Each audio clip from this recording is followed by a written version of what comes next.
tentu sebagai bukti kita beriman kepada Dia. Oleh karena itulah kita ada di sini pada pagi hari ini.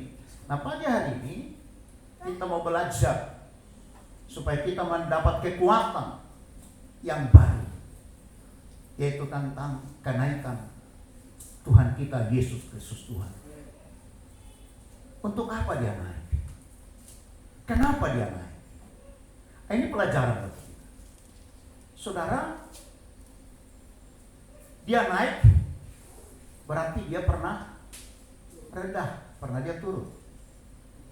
Dan memang ini yang menjadi polemik juga di banyak orang yang tidak beriman kepada Tuhan Yesus. Ada orang bilang begini, kok Dia Tuhan kok bisa mati? Dia Tuhan kok bisa disalibkan? Dia Tuhan kok hanya pakai celana cempak? Ini penghinaan yang luar biasa, saudara. Dan saya percaya musuh-musuh Tuhan kelak akan menanggung hukumannya. Saya tidak menakut-nakuti, saya tidak mengancam. Tetapi nanti kita lihat kebenaran firman Tuhan. Dia bilang, loh, kok Tuhan kok mati? Jadi Tuhan Kristen itu mati, gimana Dia bisa selamatkan orang? Karena memang mereka mengutip sepenggal firman Tuhan itu.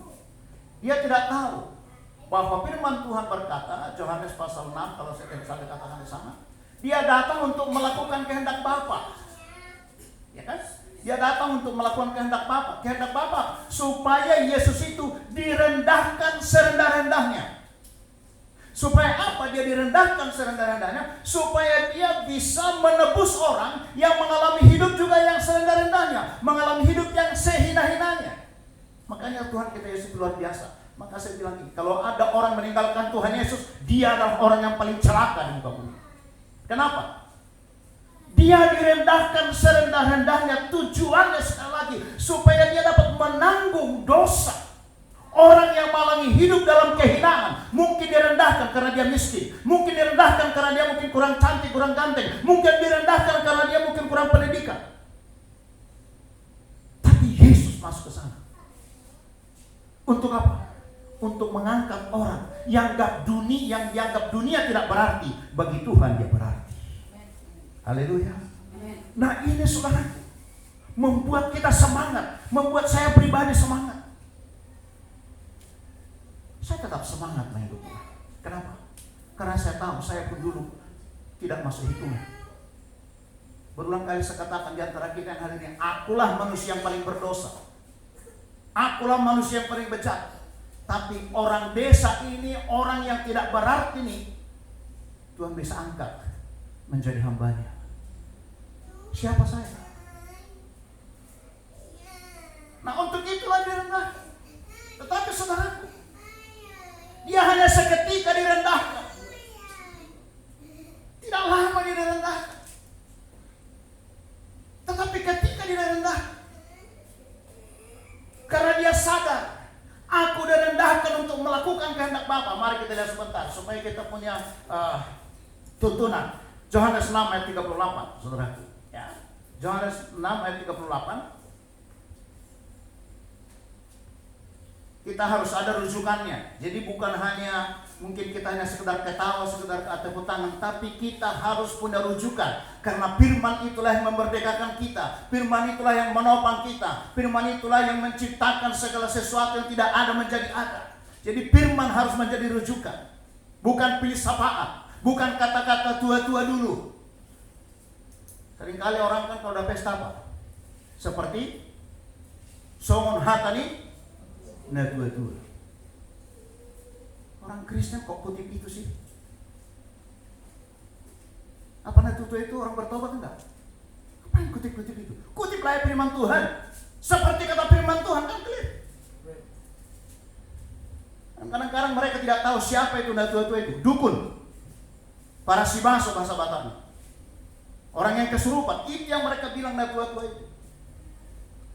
Jadi orang Kristen jangan kutip itu, kutip firman Tuhan. Karena kita sudah menjadi orang eklesia, sudah keluar dari sana. Yang setuju katakan amin. Amin. Saudara boleh tidak setuju, boleh tidak. Kenapa? Sampai Tuhan datang, perbedaan pendapat itu selalu ada.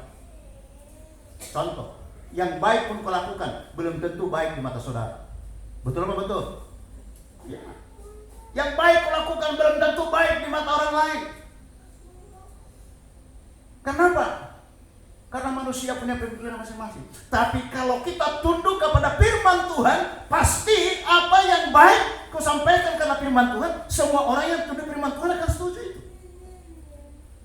Persoalannya kan banyak orang Kristen tidak setuju firman Tuhan. Sayang sekali saudaraku. Tapi kita yang hadir hari ini, saya mau dorong saudara, setujulah dengan firman Tuhan. Jangan pernah ragu sama Tuhan. Jangan pernah curiga sama Tuhan. Jadi dia direndahkan karena dia mengerti orang yang direndahkan. Dia mengerti perasaan orang yang dihina. Dia mengerti perasaan orang yang mungkin dihujat, yang dikutuk atau yang dimaki-maki. Dia mengerti.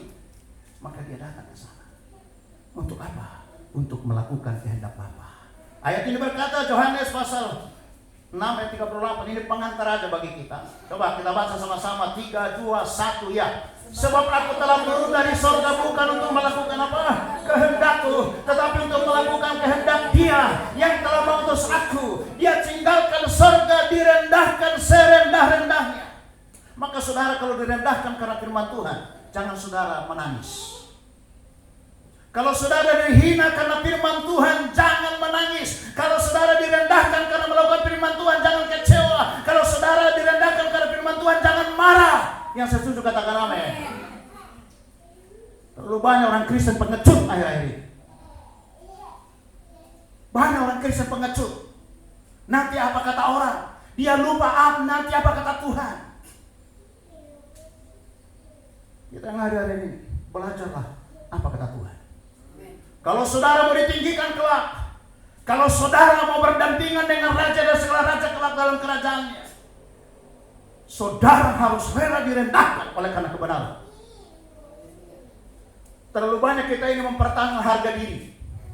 Nanti di mana muka saya? Nanti apa kata orang? Emangnya kau lebih tinggi daripada Tuhan Yesus? Banyak orang Kristen lebih tinggi dari Tuhan Yesus. Banyak pendeta lebih tinggi daripada Tuhan Yesus. Ya, maka mereka tersinggung. Itu fakta. Yesus tidak mempertahankan harga dirinya. Dia tidak pertahankan mukanya mau di mana. Maka pada perayaan hari kenaikan ini, kebenaran ini harus merasuk jiwa kita. Kebenaran harus merasuk pikiran kita. Untuk kita bertobat bersama-sama. Dia datang untuk melakukan kehendak Bapa. Bahkan Filipi pasal 2 berkata, ayat 89, bahkan dia sampai mati di kayu salib. Taat sampai mati di kayu salib. Ayat 9 dikatakan, itulah makanya Bapa sangat apa? Meninggikan dia. Kadang-kadang banyak orang kutip firman Tuhan, aku sudah mengakhiri pertandingan dengan baik. Pertandingan apa? Orang hidupnya dalam dosa terus. Kutip firman Tuhan lagi di pasal 2. Kristus adalah keuntungan. Kristus adalah hidupku, mati adalah keuntungan. Betul enggak waktu hidup dia Kristus hidup dia? Jangan-jangan selama hidup dia ada di meja judi, ada di meja tua, ada di meja pelacuran, ada di meja perdukunan, ada di meja-meja yang lain. Tapi enak aja dia gampang. Hidupku adalah Kristus, mati adalah keuntungan. Tidak apa-apa juga kita setuju kalau dia bertobat. Maukah dia merendahkan hati sama seperti Yesus? Mau nggak? Maukah dia dihina, direndahkan oleh karena kebenaran? Maukah dia singkat dari dunia ini oleh karena kebenaran? Kalau belum mau, jangan pakai ayat itu hanya untuk membesarkan dada. Saya mau katakan cuma dua di tempat ini. Jangan kutip ayat itu hanya untuk menenangkan telinga, untuk membesarkan dada. Kalau engkau belum mau direndahkan karena kebenaran, kau disingkirkan, dikucilkan karena kebenaran, jangan pakai ayat itu.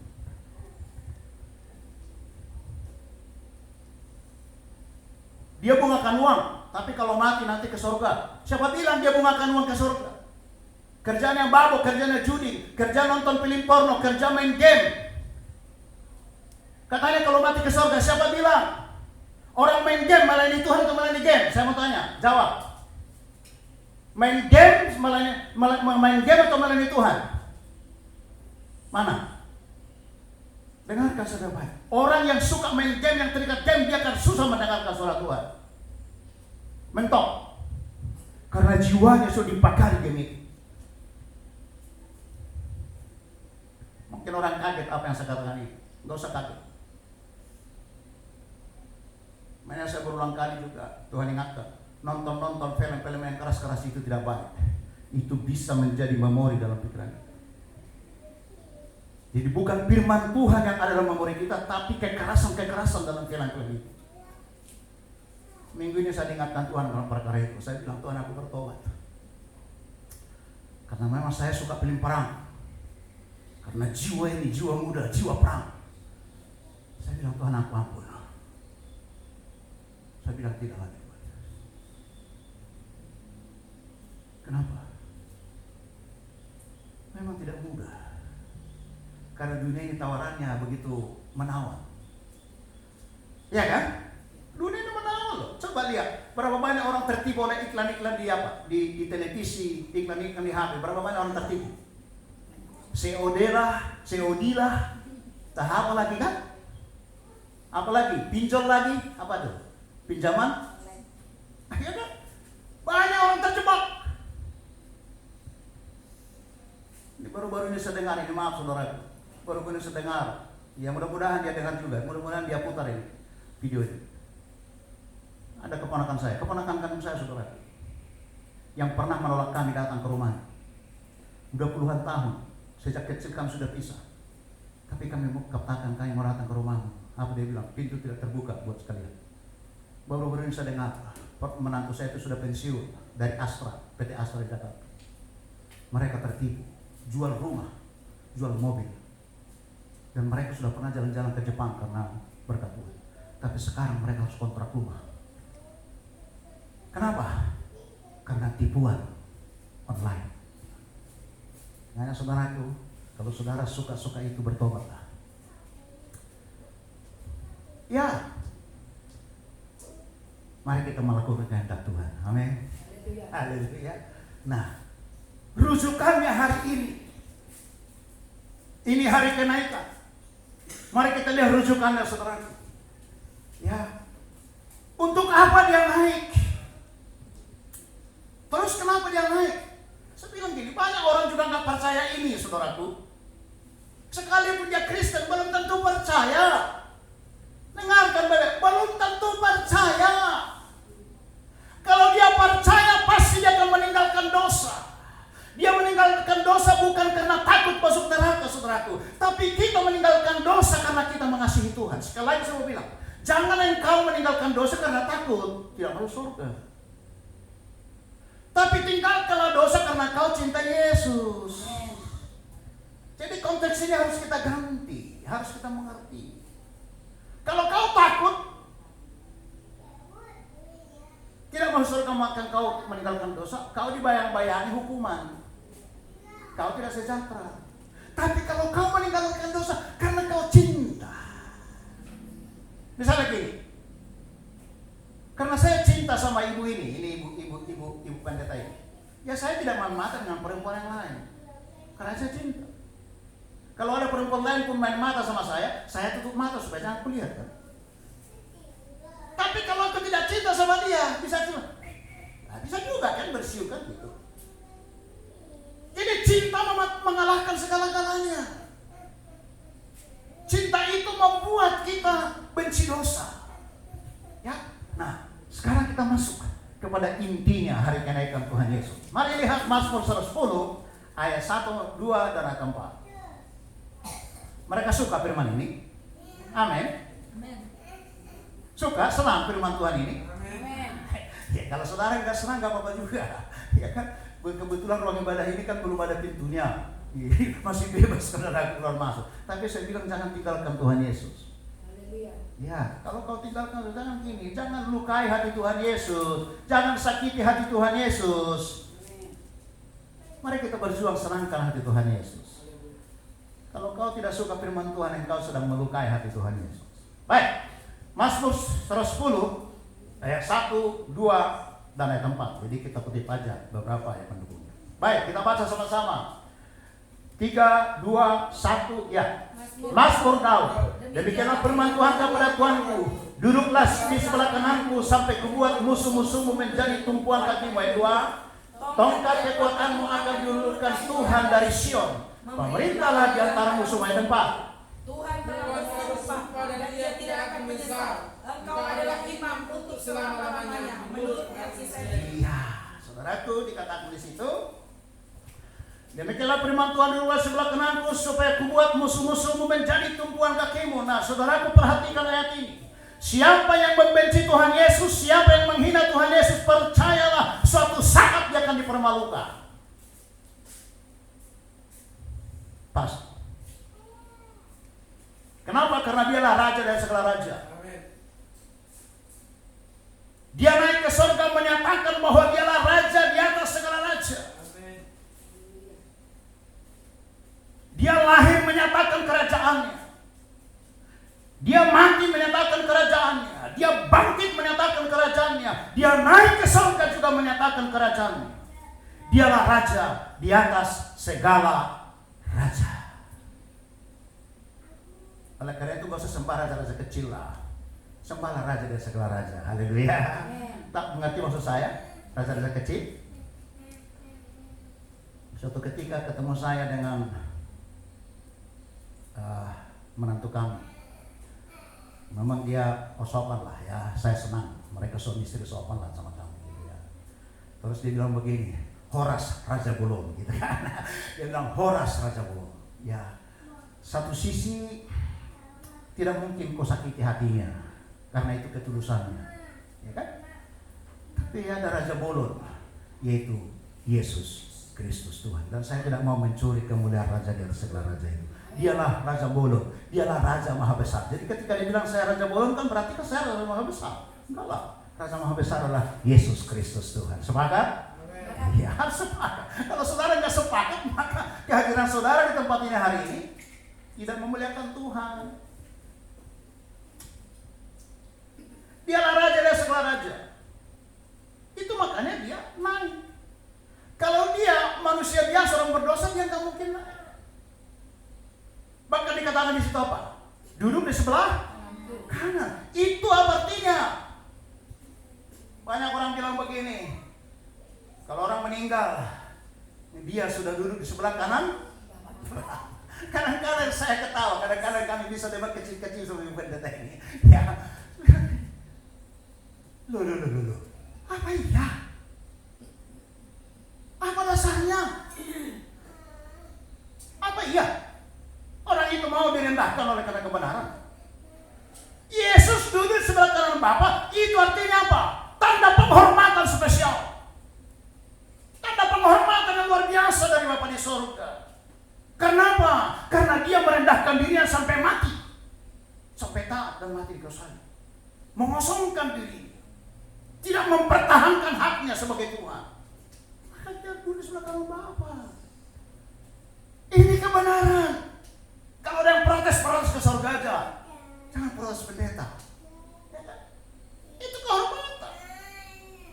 Itu tanda otoritas. Pertama kehormatan, kedua otoritas. Yesus punya otoritas. Hanya sayangnya ketika dia datang di muka bumi, terlalu sedikit orang yang percaya bahwa dia raja dari segala raja. Bahkan orang Yahudi saja pun tidak percaya bahwa dia raja dari segala raja. Itulah makanya murid-muridnya kecewa. Makanya apa? Muridnya berkata sama Yesus kan ketika dia di bumi, Tuhan, maukah Engkau menjadi raja atas Israel? Karena harapan mereka Yesus menjadi raja atas Israel. Sebenarnya bukan hanya raja Israel, tapi raja seluruh suku bangsa. Tapi mereka punya pikiran yang sempit. Kenapa berpikir sempit? Karena mereka dijajah Romawi. Israel pada ketika itu adalah jajahan. Dan mereka sudah menderita karena seringkali mereka dijajah. Nah sebenarnya mereka kenapa dijajah? Karena mereka melawan Tuhan, itu masalahnya. Bukan karena Tuhan tidak sayang kepada mereka, tapi karena mereka seringkali membelakangi Tuhan. Akhirnya Tuhan tidak berpihak kepada mereka, sehingga mereka dibuanglah ke Babel, ditawanglah menjadi orang Romawi, saudaraku. Nah, ketika mereka dijajah Romawi, murid-murid ini berpikir, karena dia lihat kehebatan Tuhan Yesus kan, kasih makan 5.000 orang dengan roti 5 ketul 2 ekor ikan, mantap itu kan? Mantap enggak? Kita kadang-kadang kita masak nasi satu kukusan, satu kampung ada yang kekurangan makan. Kita masak babi 500 kilo, ada juga yang enggak kebagian daging juga. Tapi Yesus hebat, 5 ketul roti 2 ikan, bisa 5.000 orang makan, kenyang, bahkan lebih. Berapa? Ya karena di sana kata orang, kadang-kadang dipelesetkan. Kalau di Tanah Batak itu kurang juga katanya. Ya, saya tidak setuju pada saat ini itu saudara-saudara. Tapi itu fakta. Akhirnya murid-murid bilang, maukah kau menjadi raja bagi orang Israel? Maukah kau membebaskan bangsa ini daripada jajahan orang Romawi? Tapi di sisi lain banyak orang tidak percaya bahwa dialah raja di atas segala raja. Haleluya. Ya. Jadi itu kehormatan. Jadi jangan enak-enak aja. Wah, terimalah dia di sisimu, taruhlah dia di sebelah kananmu. Bahkan ketika murid Yohanes dan Yakobus berkata, orang tuanya berkata kepada Yesus begini, Tuhan, maukah kau nanti kalau kau dipermuliakan, taruhlah anak-anakku ini di sebelah kananmu. Apa kata Yesus? Itu bukan urusanku, itu urusan Bapa. Artinya apa? Perbuatanmu lah yang menaruh engkau di sana. Itu Qurannya. Imanmu, bukan agamamu. Tapi seringkali orang kutip ini, wah, dia sudah duduk di sebelah kanan Bapa. Bahkan kadang-kadang begini saudara. Ini maaf saudara, saya tidak menyinggung siapa-siapa, tapi supaya kita lurus. Orang sudah meninggal, dia bilang, sudah sehat engkau, katanya. Apa hubungannya? Orang sudah meninggal, sudah sehat engkau. Saya pikir kadang-kadang, ini latah, asal ngomong atau gimana? Yang sudah mati, apa sehat lagi? Yang sudah mati. Udah innalillahi wa inna ilaihi raji'un. Apalagi hubungannya? Dia bilang aja lah, Tuhan terima kasih. Orang yang kami kasih ini sudah meninggalkan kami, mendahului kami. Terima kasih Tuhan. Kami berdoa. Berikan kami kekuatan buat keluarga yang tinggal kami. Selesai. Gak usah terlalu banyak bahasa puitis yang melawan firman Tuhan. Jangan terlalu banyak puitis. Sederhana saja. Ya, jadi naik dia dikatakan naik. Duduk di sebelah kanan Bapa. Nah, suatu ketika dia juga pernah berdiri. Dia berdiri di sebelah kanan Bapa. Ketika siapa? Ketika Stefanus sedang dirajam. Ketika Stefanus yang sungguh-sungguh melakukan firman Tuhan, yang taat sampai mati dirajam dengan batu. Dia mati. Ketika itu Stefanus berkata, ya Tuhan, jangan tanggungkan dosa ini kepada mereka. Ampunilah mereka dan terimalah rohmu. Pada ketika itu Yesus berdiri sebelah kanan Bapa. Dia berdiri menyambut sang kekasih hatinya, yaitu Stefanus. Maka saudara, kalau nanti saudara mau disongsong Tuhan di sebelah kanannya, bayar harga untuk itu. Untuk keselamatan engkau tidak perlu bayar harga, karena Yesus sudah bayar dengan lunas. Amin. Sudah lunas untuk keselamatan. Tapi untuk kesana, tadi nenek kita berkata, ku mau tetap di sini. Artinya, ya saya tangkap begini, di bait Tuhan lah ya. Kita mau tetap di bait Tuhan, karena kita berkata Mazmur pasal 37 berkata bahwa aku akan bersorak di kemahmu, akan bernyanyi di kemahmu. Ya, itulah pujian itu begitu. Jadi kita mau di kemah Tuhan siang dan malam. Haleluya. Dimanapun kita berada, kita akan memuji Tuhan. Soraklah, haleluya. Soraklah, haleluya. Haleluya.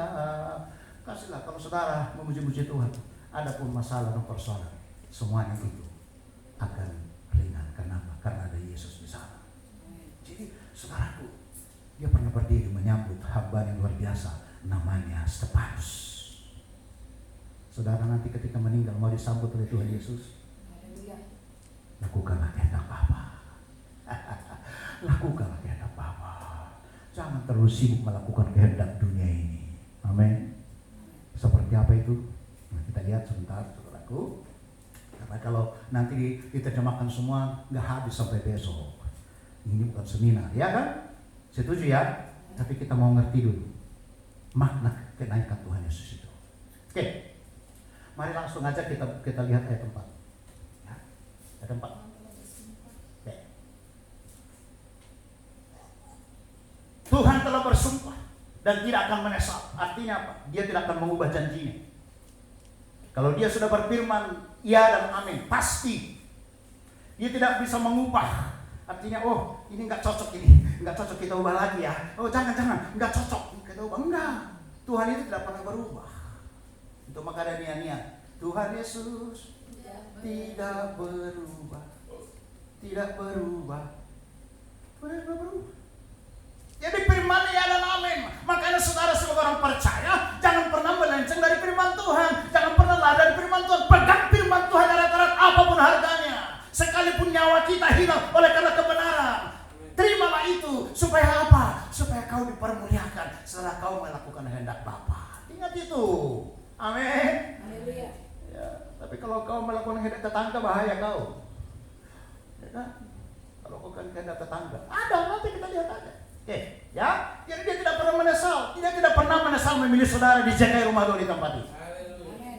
Hanya mungkin saudara pernah menyesal. Karena yang saudara dengar tiap minggu adalah pendeta tamat SD berkhotbah tiap minggu. Ya kan? Tidak pintar bahasa Inggris, tidak pintar bahasa Cina, tidak pintar bahasa Korea kan? Bahasa Indonesia aja pun marpasir-pasir juga kan gitu kan? Yang saya berharap saudara boleh kecewa sama saya, tapi jangan kecewa sama Yesus Kristus Tuhan. Ya, haleluya. Ya, jangan pernah kecewa. Karena bukan kebetulan.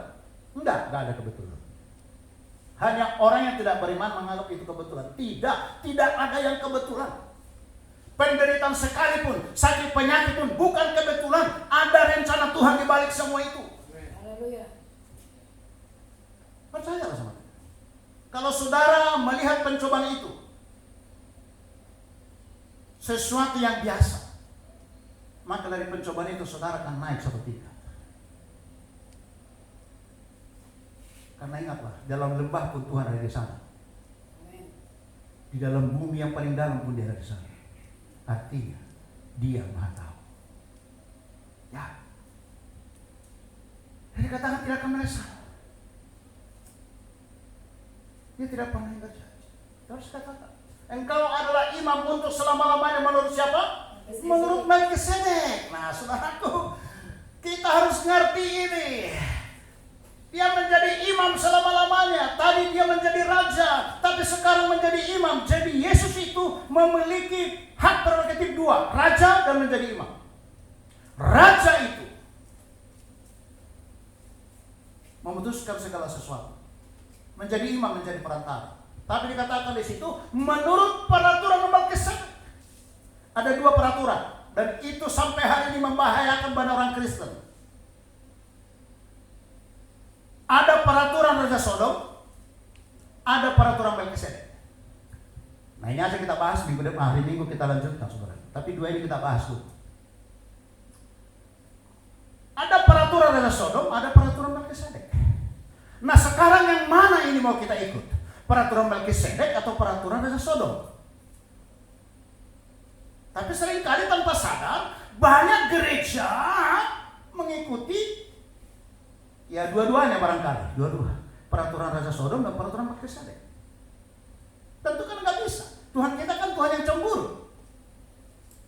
Dia bilang apa? Jangan jadikan ilah lain di hadapanku yang menyerupai apapun di bumi, di sorga, di bawah langit dan di bawah bumi. Gak boleh. Hanya Dia satu-satunya raja dan imam. Nah, mari kita lihat sebentar ini supaya kita punya tuntunan saudaraku.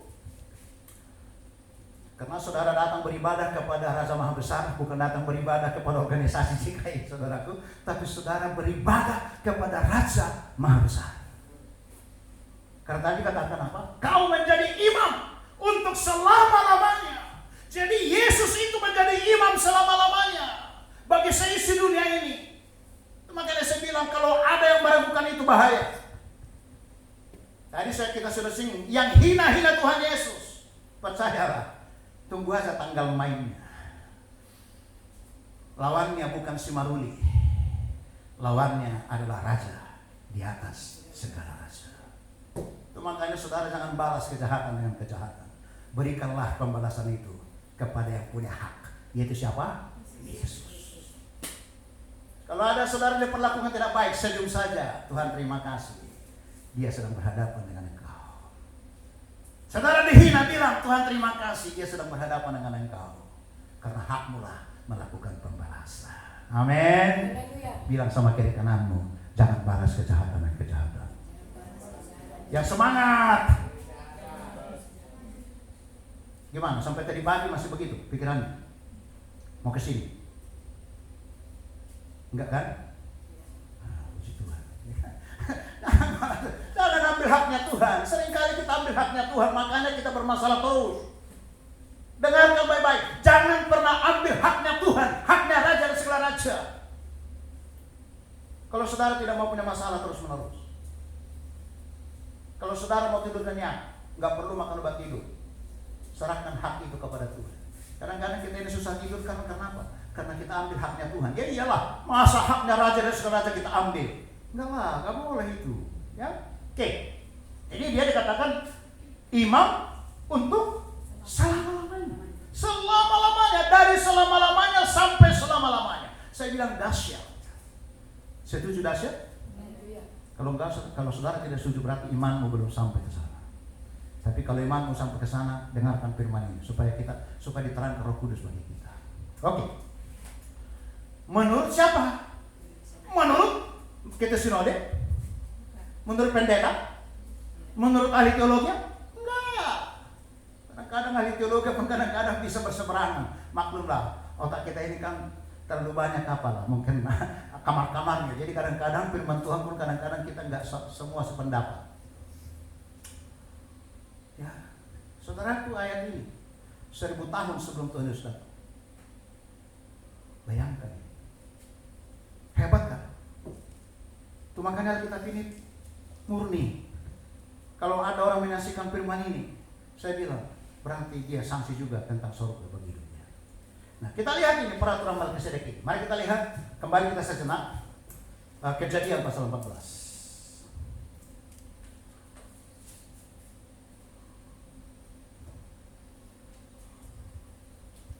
Supaya perayaan kenaikan Tuhan Yesus hari ini bagi kita benar-benar kita mendapat wahyu yang murni. Oke. Ayat 17 mulai. Kejadian pasal 14 17. Jadi kita lihat sebentar, saudaraku. Ya.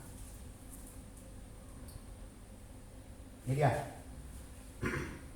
Setelah Abram kembali dari mengalahkan Kedorlaomer dan para raja-raja yang bersama-sama dengan dia, maka keluar raja Sodom menyongsong dia ke lembah Syawe, yakni lembah raja. Oke, lembah raja loh.